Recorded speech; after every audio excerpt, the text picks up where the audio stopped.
अस्सलाम वालेकुम dear students. पर अॼु जी जेका टॉपिक आहे उहा आहे deformities of skeleton. Skeleton, the framework of the body, we know that maintains the shape of our body. That means some diseases or disorders. यानी स्केलेटल सिस्टम सां रिलेटेड कुछ डिजीज़िस, स्केलेटल सिस्टम हुजे या कहिड़ो बि सिस्टम बॉडी जो हुजे, कंहिं बि सिस्टम में कंहिं वक़्त बि कहिड़े बि क़िस्म जी डिफेक्ट, ख़राबी या डिज़ीज़ थी सघे थी, कहिड़ो बि सिस्टम हुजे। ये स्केलेटल सिस्टम सां रिलेटेड भी कुछ डिजीज़ आहिनि। उहे डिजीज़िस उन जा काज़िस सबब या तो जेनेटिक डिसऑर्डर थी सके थो, माना genetically dysfunctioning of the gene जे करे, या हार्मोनल डिसऑर्डर जे करे, छो त हार्मोन जरा वर्क न कंदा आहिनि, या हार्मोन जो इज़ाफ़ी या हार्मोन जी खोट उन सां बि जेको आहे बीमारियूं पैदा थींदियूं आहिनि। जीअं हार्मोन जी कमी जेका हूंदी आहे या उनकी कमी या उन जो इज़ाफ़ी अमाउंट कंहिं बि जेको आहे बीमारी जो सबब थी सके थी, कंहिं ॿिए सिस्टम में भी जेका का थी सके थी। त ईअं स्केलेटल सिस्टम सां बि हार्मोन जी कमी जे करे बीमारियूं थी सघनि थियूं। त काज़िस जेका हूंदा या त जेनेटिक डिसऑर्डर काज़ हूंदो आहे या स्केलेटल डिजीज़ जो जेको काज़ हूंदो आहे हार्मोनल डिसऑर्डर आहे, डेफिशिएंसी आहे, या वरी न्यूट्रिशनल डेफिशिएंसी थी सके थी, माना ग़िज़ाई कमी। रोज़मर्रा जी ज़िंदगीअ में जेकर असांजी ग़िज़ा या डेली डाइट में ग़िज़ा जी कमी आहे तो उन सां कुछ जेके से बीमारी थी सकन थियूं, कहिड़ी ॿियूं बि, पर स्केलेटल सिस्टम सां बि बीमारी थी सकन थियूं। या ॿिया खोड़ सारा सबब आहिनि, को धक थो लॻे, चोट, हॾो भॼी पियो वग़ैरह, या छा, या वरी जेके वर्टिब्रल कॉलम जूं वर्टिब्रल आहिनि उहे अॻिते पोइते थी वियूं, जंहिंखे तव्हां डिस्क स्लिप चवंदो। त पहिरियों जेको आहे सो पाण ॾिसंदासीं बेटा जेनेटिक डिसऑर्डर। स्केलेटल सिस्टम सां रिलेटेड जेनेटिक डिसऑर्डर जे करे बि कुछ बीमारी थींदियूं, पर जेनेटिक डिसऑर्डर जे करे हिकिड़ो जेको आहे सो क्लेफ्ट पैलेट थींदो। क्लेफ्ट जी माना आहे गेप या चीर। क्लेफ्ट पैलेट ही जेको मथी असांजी अपर जा आहे उन में गेप, क्लेफ्ट जी माना गेप। जीअं क्लेफ्ट लिप हूंदो आहे, क्लेफ्ट माना गेप, लिप माना चप, चप चीरियल ॼाए जे मथां जीअं पैदा थींदो आहे ॿार त चप चीरियल बि हूंदो आहे, पर हिते इहो न आहे। हीअ क्लेफ्ट पैलेट माना gap in the upper jaw is called cleft palate. माना हिते गेप हूंदो आहे, माना ईअं सम्झो त ॼण त कटियल हूंदो आहे, यानी अपर जा जेका हूंदी आहे उहा विचां ॼण त कंहिं कटे छॾी हुजे, या उन में हिकिड़ो गेप हूंदो आहे, या ॿिनि हिसनि में ॼण त विरहायल आहे। अहिड़ा केसिस जॾहिं थींदा आहिनि त असां हिनखे सम्झंदा आहियूं त इहो चंड ग्रहण या सिज ग्रहण जे करे थियो आहे। पुट साइंस में इन जी का बि अहिड़ी वज़ाहत न आहे। इन जो सबब जेको साइंस थी ॿुधाए उहो आहे जेनेटिक डिसऑर्डर आहे, माना जीन जे कंहिं डिसफंक्शन ईंदी आहे सही या प्रॉपर वर्क न करण जे करे, या जीन म्यूटेशन जे करे। जीन म्यूटेशन छा खे चवंदा आहियूं? Change in the normal function of the jean is called jean mutation. त माना जीन जे करे को चंड ग्रहण, सिज ग्रहण वग़ैरह जो को फ़र्क़ु न हूंदो आहे जेकर अपर जा में गैप थे या क्लेफ्ट पैलेट थे, हिकिड़ो ई। उन खां पोइ जेनेटिक डिसऑर्डर में ॿी हिकिड़ी जेका बीमारी थींदी आहे बोन रिलेटेड या स्केलेटल सिस्टम सां वास्तो रखंदड़, उहा आहे माइक्रोसिफेली। माइक्रो माना सिमाल, सिफेली जी माना हूंदी आहे सिफेली हेड खे चइबो आहे। माइक्रोसिफेली माना सिमाल हेड। ॿार को पैदा थींदो आहे जंहिंजो तमामु नंढड़ो मथो हूंदो, ॿी बॉडी वग़ैरह नॉर्मल, पर मथो ॾाढो नंढड़ो नंढड़ो, उनखे चइबो आहे microcephaly. Meaning and it the cause is genetic disorder, माना जीन जे कमी जे करे आहे, जीन जे डिसफंक्शनिंग जे करे आहे, पर उन जो सबब चंड ग्रहण, सिज ग्रहण, या कंहिंजी जेका का बदवा या कंहिंजी पिट वग़ैरह उहो सबब बहरहाल न हूंदो आहे। त स्मॉल जेकॾहिं स्कल हुजे या स्मॉल जेको हेड हुजे त छा उहो ॿार स्मॉल स्कल वारो यानी माइक्रोसिफेली वारो ॿार उहो मेंटली नॉर्मल हूंदो? बिल्कुलु बि न। उहो स्मॉल स्कल वारो माइक्रोसिफेली वारो ॿार जेको आहे उहो मेंटली बि रिटार्डेड हूंदो। उन खां पोइ इन स्केलेटल रिलेटेड ॿिया कान हार्मोनल डिसऑर्डर जे करे बि बीमारी थींदियूं आहिनि। हार्मोनल डिसऑर्डर, हार्मोन छा हूंदो आहे बेटा? पाण पढ़िया तफ़सील वञण जी ज़रूरत न आहे। हिकिड़ो केमिकल सब्सटेंस आहे, organic compound, and generally hormone छा हूंदा आहिनि? प्रोटीन इन नेचर हूंदा आहिनि। पर कुछ हार्मोन लिपिड इन नेचर हूंदा आहिनि, जीअं estrogen hormone lipid in nature आहे। त ईअं उन एस्ट्रोजन हार्मोन जे कमी जे करे जेका बीमारी थींदी आहे उहा ओस्टियोपोरोसिस। पर ओस्टियो चइबो आहे बोन खे, पोरस माना सुराख। Osteoporosis is the disease caused due to deficiency of estrogen hormone। पर फीमेल्स में हिकिड़ो हार्मोन पैदा थींदो आहे एस्ट्रोजन। इहो रिप्रोडक्टिव हार्मोन आहे जंहिंजो वास्तो रिप्रोडक्शन सां आहे। त इन हार्मोन जे कमी जे करे बीमारी थींदी आहे। इहो हार्मोन ऐं इहा बीमारी थींदी आहे फीमेल्स में। उनमें छा थींदो आहे त bones specially weight bearing bones they become porous, माना सुराख थी पवंदा, they become porous, weak and easily breakable ऐं टुटी पवंदा हॾा। ऐं ख़ासि करे जेका ओस्टियोपोरोसिस जेका फीमेल्स में आहे एस्ट्रोजन हार्मोन जे कमी जे करे आहे। ऐं इहे जेके फीमेल्स उनमें कहिड़ा बोन्स, वेट बेयरिंग बोन। हाणे वेट बेयरिंग बोन कहिड़ा हूंदा आहिनि? वेट बेयरिंग फीमर ऐं टिबिया या फिब्यूला जेके बोन आहिनि, माना लिम्स जा जेके बोन आहिनि, उहे वेट बेयरिंग बॉडी जो सॼो वज़न हुन ते आहे। त उन weight bearing body, weight bearing bones जेके आहिनि फीमेल्स में पोरस थी वेंदा आहिनि, सुराख थी पवंदा आहिनि, टुटी सघनि था। नंबर 3 आहे nutritional deficiency cause. Nutritional deficiency करे बि स्केलेटल रिलेटेड डिजीज थी सघनि थियूं। ऐं उनजो वेल नोन एग्जांपल रिकेट्स आहे, जंहिंजो पॉइंट टॉपिक में बेटा ज़िक्र करे आया आहियूं। त रिकेट्स अहिड़ी बीमारी आहे जंहिंमें छा थींदो आहे त इहा ॿारनि में हूंदी आहे, नंढनि ॿारनि में। इन बीमारी में छा थींदा आहिनि? रिकेट्स दी बोन्स बिकम सॉफ्ट, नरम थी पवंदा, एंड डीफॉर्म्ड, माना टेढ़ा थी वेंदा, फिरी वेंदा। ऐं इहो छाजे करे आहे?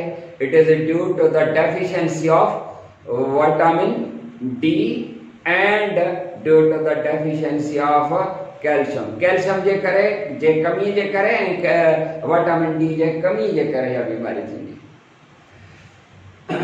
सिर्फ़ इहो ई न आहे त पोइ जेनेटिक डिसऑर्डर, हॾनि जो बीमारियुनि जो जेको आहे या स्केलेटल रिलेटेड जेके काज़िस हुजनि, जेनेटिक डिसऑर्डर जे करे हुजे, या हार्मोनल डिसऑर्डर जे करे हुजे, या न्यूट्रिशनल या गैसाई कमी जे करे हुजे। पर ॿिया बि कुझु जेके आहिनि स्केलेटल डिजीज़ सां वास्तो रखंदड़ ॿिया बि कुझु बीमारियूं आहिनि। Some of the common skeletal disease ॿियूं बि आहिनि। नंबर 1 ते अचो, डिस्क स्लिप। वड़ा स्लिप थी वञणु माना अॻिते पोइते थियणु। डिस्क छा आहे बेटा? त असां जेको वर्टिब्रल कॉलम आहे उन जूं जेके वर्टिब्री आहिनि 26, उहे हिक ॿिए जे मथां जेके आहिनि से ढेर लॻी पई, हिकिड़ी ॿी टीं चौथी, बिल्कुलु ईअं जीअं असां जेको आहे सो प्लेटूं या सासरूं जेके आहिनि उहे हिकिड़ी 2 3 4 5 8 10 20 ईअं रखंदा वञूं। ईअं ई जेके आहिनि हिक ॿिए जे मथां स्टैक्ड ओवर ईच अदर आहिनि, माना हिक ॿिए जे मथां। उन्हनि थोरो डायग्राम जो सहारो खणो। ही सपोज हिकिड़ी जेका आहे वर्टिब्रियम, ही ॿी वर्टिब्रियम, हे साईं टी वर्टिब्रियम। ये जेके वर्टिब्री जेके हिक ॿिए जे मथां आहिनि, इन जे विच में जेका स्पेस हूंदी आहे वर्टिब्री जे विच में बेटा जेका स्पेस आहे that is filled with cartilage. Cartilage material है, कुशन लाइक फोम वांगुरु, कुशन लाइक कार्टिलेज जेको आहे सो हूंदो आहे, कुशन लाइक जे स्पेस में। ऐं तव्हांखे ख़बर आहे त वर्टिब्री जेके हूंदियूं आहिनि उन्हनि जे वर्टिब्री जे बिल्कुलु विच विच वटां हिकिड़ो कैनाल आहे, माना पोर आहे, सभई जो गॾिजनि थियो हिकिड़ो कैनाल थो ठही पए, न्यूरल कैनाल।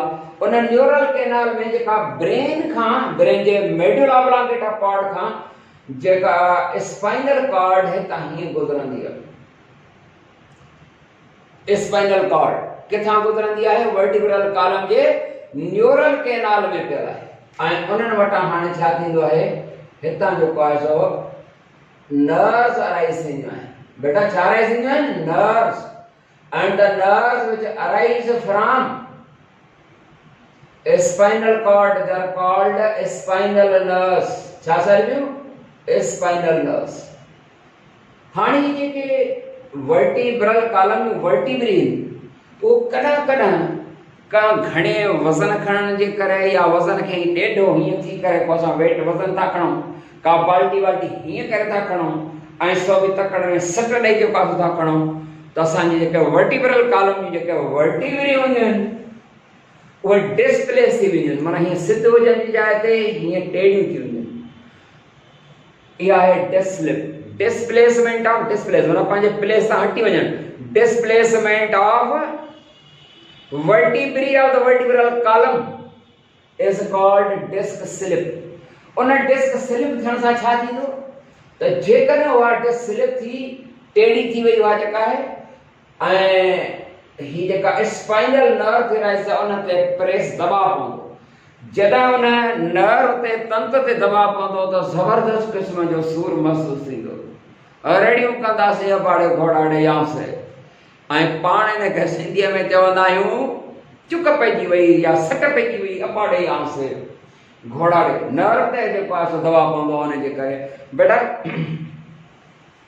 इन जी ट्रीटमेंट डिस्क स्लिप जी पुट ट्रीटमेंट बस इहा आहे त हार्ड बेड इस्तेमाल करे सिधो थी जेको आहे सो फर्श ते सुम्हे या को संदल वंदल ठहराए ते सुम्हे ऐं फिजियोथेरेपी जूं कुझु एक्सरसाइज़ आहिनि उन सां या जेका साइंस उन में टाइम लॻंदो आहे। डिस्क थियण स्लिप थियण खां बाद अॻिते पोइ ते डिस्प्लेसमेंट थियण सां सूर त थींदो पर हुन जी वापसी जेका हूंदी आहे हुन में टाइम लॻंदो आहे। उन जी फिजियोथेरेपी माना थोरी जेका असां मसाज वसाज ऐं ॿियो वरी जेको आहे सो टंगुनि खां वेट जेको आहे सो ॿधबो आहे उनखे थोरो छिके झलबो त रिलीफ मिलंदुसि, न त पोइ वेट ॿधी छॾिबो आहे कुझु टाइम ताईं आहिस्ता आहिस्ता आहिस्ता उहा पंहिंजे सही जाइ ते अची वेंदी आहे। जीअं प्लेटूं उहे हीअं अॻिते पोइ थी वियूं हटी वियूं जेसीं ताईं पंहिंजे हुन जाइ ते जेको आहे सो पहुचनि। जीअं ही ॿ प्लेटूं जेके आहिनि असां ॾिसो था नी ॿ प्लेटूं हिक ॿिए जे मथां सपोज़ ईअं पियल हुजनि सिधियूं ॾाढो सही नमूने सां, पर जेकॾहिं उहे हीअं टेढ़ियूं थी वञनि इहा आहे डिस्क स्लिप। आहिस्ता आहिस्ता ईंदियूं सफ़ा ईअं त ख़ैर न हूंदियूं आहिनि पर आहिस्ता आहिस्ता हे जेके आहिनि से पंहिंजे वक़्त सां सही जाइ ते पंहिंजे वक़्त सां जेको आहे सो ईंदियूं इहे डिस्क क्लियर बेटा। ऐं इहा ॾाढी पेनफुल कंडीशन हूंदी आहे, माण्हू को वेट वज़न न खणी सघंदो आहे, ॾाढो तकलीफ़ वारो जेको आहे हूंदो आहे। मूंखे कॾहिं न थी अलाह जी महिरबानी आहे। पर सम्झ में ॻाल्हि आई आहे न? जी अची वई ॻाल्हि सम्झ में। उन खां पोइ नंबर 2 ते अचूं पाण स्पॉन्डाइलोसिस। स्पॉन्डाइलोसिस जेको आहे सो उहो सर्विकल या नेक रिलेटेड बीमारी आहे। सर्विकल वर्टिब्री माना नेक रीजन ये केतिरी हूंदियूं नंबर में मां पोइ लेक्चर में ॿुधाया हा केतिरियूं शाबाश। हा तूं नीली ड्रेस वारा तूं ॿुधा हा शाबाश गुड 7 आहिनि शाबाश। त हिते जेके सर्विकल वर्टिब्री जेके हूंदियूं आहिनि उन्हनि जी डिस्क स्लिप थियणी या वरी वेट वज़न खणण जे करे या जेको आहे सट अचण जे करे तकड़ तकड़ में केॾो हीअं करे ॾिसंदा आहियूं या कॾहिं को अहिड़ो वज़न खयों आहे त पोइ इन सर्विकल वर्टिब्री जी डिस्प्लेसमेंट या स्पॉन्डाइलोसिस आहे। यार वो वज़न वेट बि न खणंदमि आहिस्ता आहिस्ता छा हूंदो आहे त हिन जे विच में जेको वर्टिब्री जे विच में कुशन लाइक जेको कार्टिलेज हूंदो आहे फोम वांगुरु उहो आहिस्ता आहिस्ता ईअं वेहिजी वेंदो आहे, सबबु वज़न या सट थी सघे थो। स्पॉन्डाइलोसिस जेका असां छा आहे दी डिस्प्लेसमेंट ऑफ सर्विकल वर्टिब्री ऐं cervical vertebrae that meaning at the neck region. इते बि ॾाढो जेको आहे सो पेनफुल कंडीशन हूंदी आहे ऐं ॾाढी तकलीफ़ हूंदी आहे। ऐं इन जी ट्रीटमेंट आहे to wear hard cervical collar. Cervical collar ही कॉलर न आहे, उहो हिकिड़ो ॿियो हूंदो आहे। उहो जेको आहे सो ॿियो कॉलर हूंदो आहे हिकिड़ो मथां फोम हूंदो अथसि पर अंदरि हार्ड हूंदो आहे। उहो हुनखे जेको आहे सो नेक खे मथे हीअं खणी छॾींदो आहे ऐं अहिड़े तरीक़े सां हेड जो वज़न हेॾे शोल्डर्स ते वेंदो आहे ऐं हिननि ते जेको आहे सो दबाव न पवंदो आहे, माना हीअं नर्व जेका तंत आहे सिधो हुन ते दबाव न पवंदो आहे। त उहो जेको सर्विकल कॉलर जो इस्तेमालु करणु पोइ कॾहिं हफ़्ता त कॾहिं महीननि ताईं जेको आहे सो सर्विकल कॉलर पाए रखिबो आहे, तॾहिं स्पॉन्डाइलोसिस जेका आहे। उन खां पोइ आहे आर्थराइटिस। पुट आर्थराइटिस जॉइंट्स जी बीमारी है। आर्थराइटिस जॉइंट्स माना जोड़, कहिड़े बि जोड़ में थी सघे थी पर ख़ासि करे जेको आहे सो गोॾे वारो जोड़, हे साईं गोॾे वारो जोड़, इन गोॾे वारे जोड़ ख़ासि करे सुॼी वेंदा आहिनि ऐं पेनफुल थी वेंदा आहिनि, हार्ड थी वेंदा आहिनि। Arthritis is a disease of the joints, जोड़नि जी बीमारी आहे, in which the joints they become swollen and painful, सुॼी पवंदा ऐं उन में पेन दर्द सूर थींदो। इहो छाजे करे? हिते जेको आर्टिकुलेटिंग कार्टिलेज हूंदो आहे जोड़नि जे मथां, उहो हार्ड थी वेंदो आहे। उनजे हार्ड थियण जे करे जोड़नि में सूर, ख़ासि करे जेको आहे सो हलण महिल या थोरो दबाव पवंदो आहे त उन महिल जेको आहे सो कुराड़ो या कुराड़ी ॾिसंदा आहियो त ईंदा त जेको आहे सो थोरो खट तां उथंदा त हली न सघंदा, या जेको आहे सो का लठ वठ जो सहारो वठंदा ऐं अहिड़े तरीक़े सां जेको आहे इहा हॾनि ऐं जोड़नि जो जेको आहे सो दर्द तमामु घणो सुॼी पवंदा, सूर थींदो। ऐं इन जो सबबु छा आहे? इन जा केतिरा ई सबब, जेनेटिक डिसऑर्डर में इन जो सबबु थी सघे, माना जेनेटिकली पेरेंट्स खां ऑफस्प्रिंग ताईं, या वरी इन जो कॉज आर्थराइटिस जो सबबु वायरल इन्फेक्शंस या बैक्टीरियल इन्फेक्शंस या फिजिकल ट्रामा, माना धक चोट लगी, गोॾे भर वञी किरियासीं त जोड़ में जेका असां या असांखे तकलीफ़ थी पई, माना केतिरा ई सबब जेको आहे, या deposition of the minerals with in the articulating cartilage, उहो आर्टिकुलेटिंग कार्टिलेज जेको आहे उन में मिनरल डिपोजिशन सां हार्ड थी वेंदा आहिनि। सबब मां अर्ज़ु कयो त केतिरा ई आहे। भला हुनजी ट्रीटमेंट आहे, ट्रीटमेंट इहा आहे त जेकॾहिं काज़ वायरल काज़ आहे या वरी बैक्टीरियल इन्फेक्शन जे करे आहे त पोइ एंटी वायरल एंटी बैक्टीरियल सां सही थींदो, या वरी जेकॾहिं फिजिकल ट्रामा धक लॻो उन सां त पोइ धक चोट जे करे पोइ वरी छा थींदो, जेकॾहिं टुटी पियो आहे जोड़ त पोइ वरी आर्टिफिशियल जॉइंट लॻंदो। जी बेटा, नंबर 4 है sciatica. But a sciatica is also a disease in which what happens? A man feels severe pain in the leg, one right or one left or both. Sciatica सिंधीअ में असां मतालब सां न ॿुधो जे कुंडरक जो सूर बि चवंदा आहियूं। उन में छा हूंदो आहे, टंग में ज़बरदस्त क़िस्म जो सूर पवंदो आहे। उन जो सबबु छा हूंदो आहे त लंबर वर्टिब्री जेका आहे, लंबर वर्टिब्री सम्झो था न, एब्डोमिनल जे पेट जे बिल्कुलु पोएं पासे खां, माना चेद वारियूं जेके वर्टिब्री आहिनि, लंबर वर्टिब्री। नंबर केतिरो हूंदो आहे लंबर वर्टिब्री जो? शाबाश, न 5 हूंदो आहे। पोइ लेक्चर में पढ़ी आहियां त मूं अर्ज़ु पिया कयो त लंबर वर्टिब्री जी वर्टिब्रल, लंबर वर्टिब्री खां पोइ कहिड़ो हूंदो आहे, सेक्रल वर्टिब्री। उतां जेके नर्व्स अराइज़ थींदियूं आहिनि, उतां शाइटिक नर्व अराइज़ थींदी आहे। उन शाइटिक नर्व्स आहिनि, these are the nerves, spinal nerves supplied to the legs या हाइंड लेग्स। थोरो हीअं मां ॿुधाईंदो हलां, नाराज़ न थिजो, हिनखे साफ़ कयूं। पर ही आहे असांजो ब्रेन, ठीकु आहे, हे ब्रेन। हिन ब्रेन जा जेके से डिफरेंट पार्ट्स,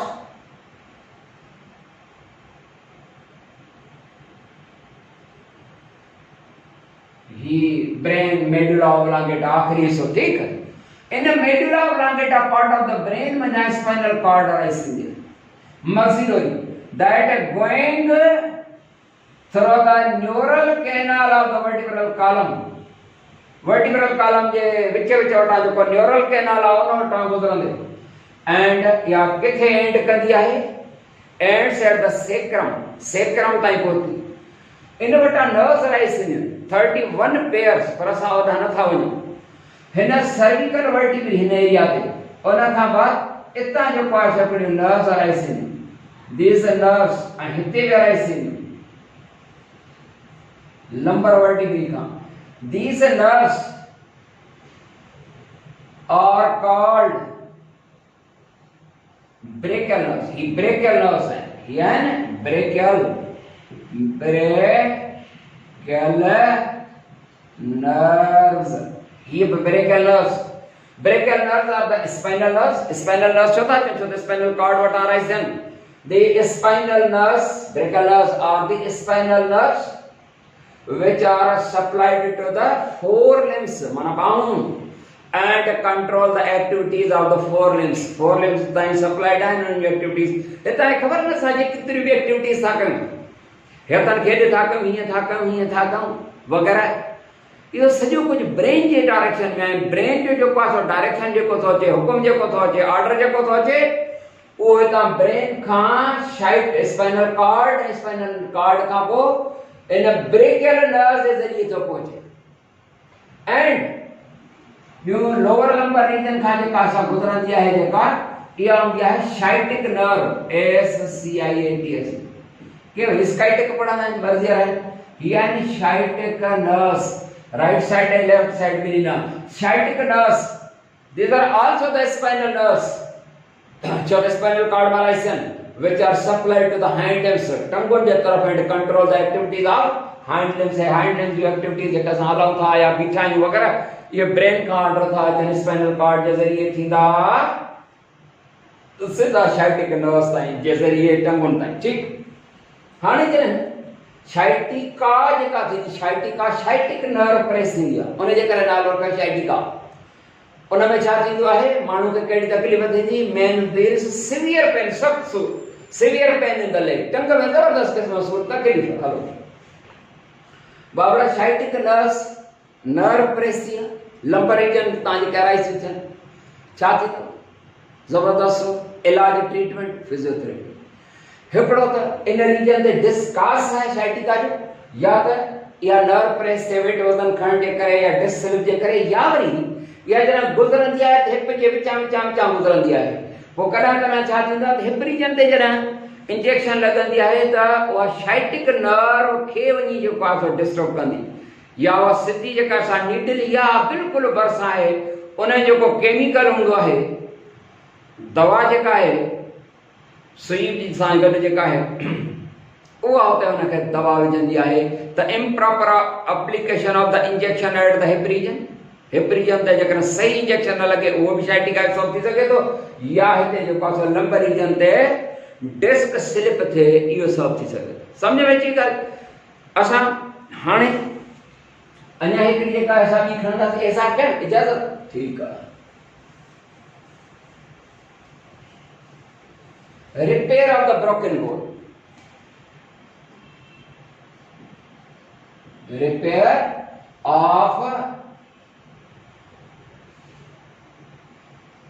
broken bone.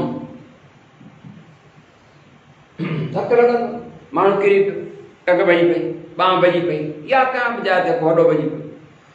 हाणे उहो जेको हॾो भॼी पियो, उनखे असां चवंदासीं बोन फ्रैक्चर, माना हॾे जो टुटण या हॾे जो भॼी पवणु।